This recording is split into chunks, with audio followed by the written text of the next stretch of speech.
누가복음 17장 11절로 19절의 말씀에 의거해서 감사하는 삶이라고 하는 제목을 가지고 서로 은혜를 나누기를 원합니다.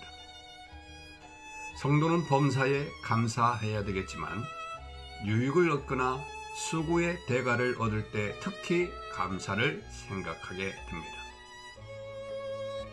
농부는 추수를 마치고 직장인들은 월급 봉투를 받아들고 사업가는 손익을 정산하고 그 모든 일이 하나님의 은혜를 고백하며 감사하게 되는 것이죠.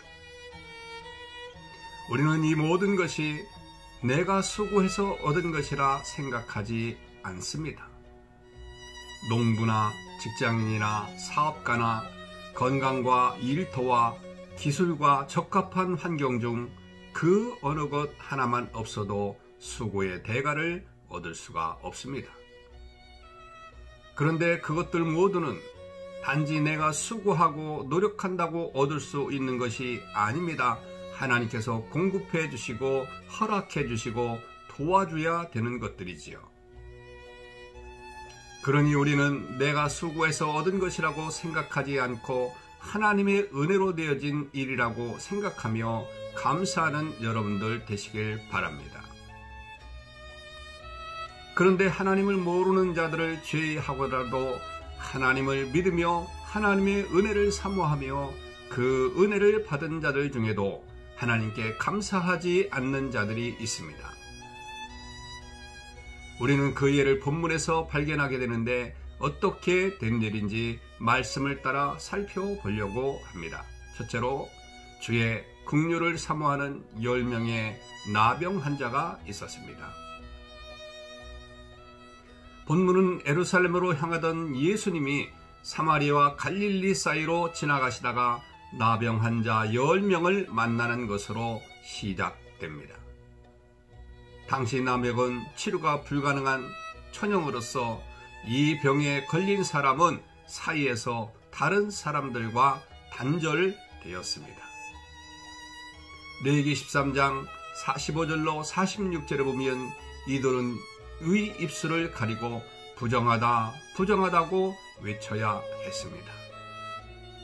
그렇게 해서 나병에 걸린 자신과 다른 사람이 접촉하지 못하도록 미리 방지하게 된 것입니다.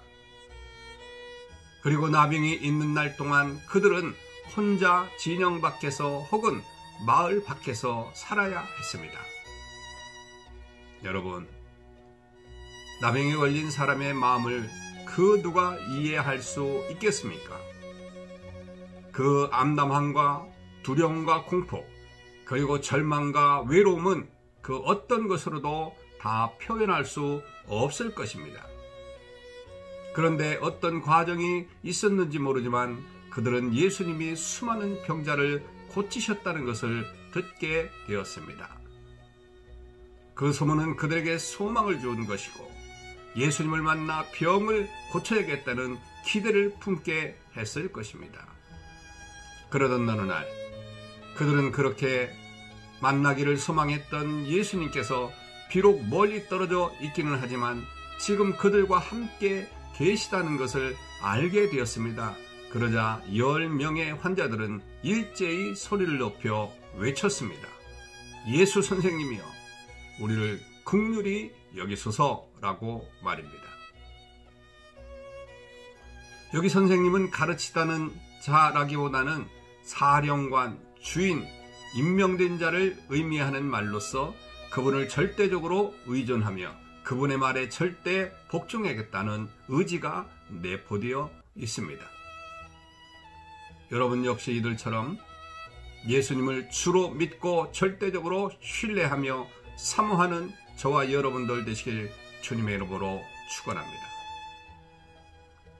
한편 이들은 예수님께 자기의 병을 고쳐달라고 간구하지 아니하고 단지 우리를 불쌍히 여기소서, 우리를 긍휼히 여기소서라고 외쳤던 것이죠. 하지만 이 말 속에는 하나님의 은혜로 자신을 불쌍히 여겨 꼭 병을 고쳐달라는 애절한 마음이 들어 있었습니다. 하지만 어쩐 일인지 예수님은 그들의 기대와 달리 그들의 병을 고쳐주시고자 하는 적극적인 행동을 보이지 않았습니다. 특별한 선포도 없었고 특별한 행동도 없었습니다. 단지 가서 제사장들에게 너희 몸을 보이라 말씀하셨을 뿐입니다.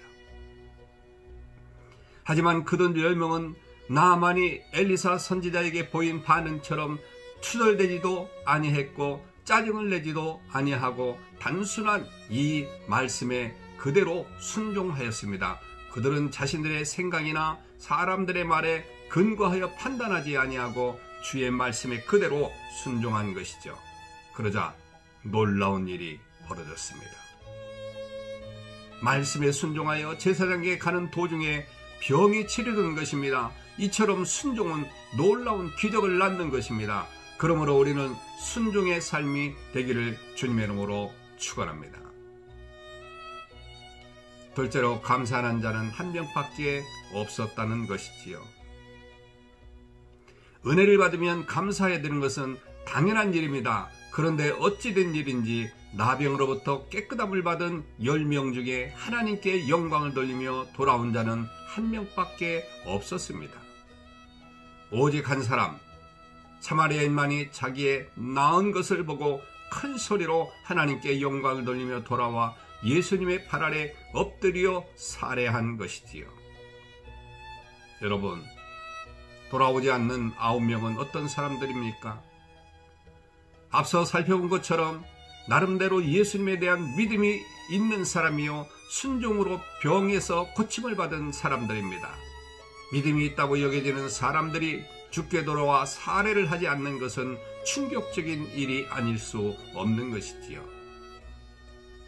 그들 모두가 유대인들이라고 확신할 수는 없지만 유대인들은 이방인으로 취급된 사마리아 사람들에 비해서 상대적으로 하나님께 더 많은 은혜를 입은 사람들이었습니다.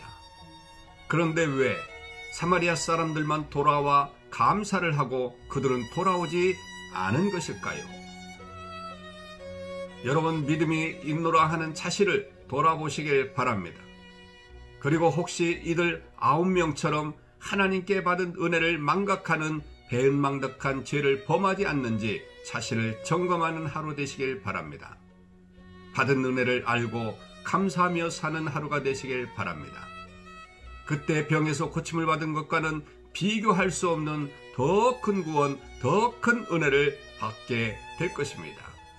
귀한 은혜가 저와 여러분들 심령 가운데 있기를 주님의 이름으로 축원합니다. 오늘 우리가 기도해야 될 것은 코로나19로 인해서 감사할 조건이 하나도 없지만 그래도 건강 지켜주시고 또 감사의 계절에 더욱더 감사하는 자가 될 수 있도록 해달라고 기도하시고, 이틀 후에는 거룩한 주일인데 모두 나와서 함께 예배하는 자가 될 수 있도록 해달라고 기도하시는 저와 여러분들 되시길 주님의 이름으로 축원합니다. 이 한 주간도 하나님께서 지켜주신 은혜 감사하고 남은 주말도 믿음 안에서 승리하십시오. 샬롬.